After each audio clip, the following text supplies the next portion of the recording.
You can see you get yourself a rat's nest, kind of like to use a fishing term, and you need to fix it.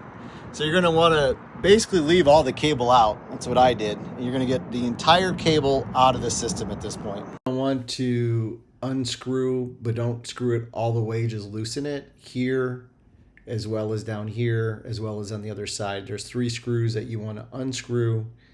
Don't take them all the way out, and then the clear housing will be removed. After you slide the clear housing out, you're going to also pull the drum off, flip it over, and you're going to undo these screws in the back.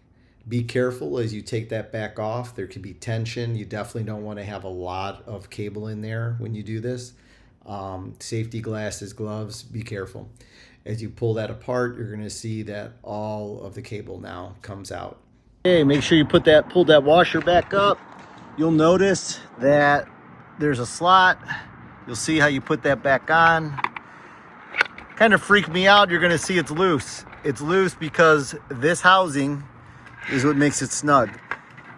Starting to rain outside, but that's okay. Anyway, you'll see I push the housing back on. I'm gonna tighten these screws. Make sure these are tight here, here, and there's one more on the other side, okay? Watch the magic. You're basically gonna just take this cable and just push it in. So fortunately I'm by myself, but you can kind of see you're gonna keep spooling it. Pay attention. You're gonna want to make sure it makes good loops. So you can see inside I'm starting to get nice loops. They're nice and even, right? Take your time. If you see it go awry, pull it back out, start all over. You can see I got some nice loops going on, but see how that just kind of went awry? I'm gonna pull it back out, start again, get a good loop. There we go. All right, do that until you got it all the way in, and it'll operate just like it did the day you bought it. Hey, look at those beautiful spools. It's like brand new. I store it with the short hose. You can see I put that back on nice and tight. I'm gonna go ahead and pack it up, and when you need to use it again, it'll work perfectly. When you hit a clog, that's when this thing gets all bird's nested in here, and it starts thrashing. It gets all screwed up in here. It'll stop working.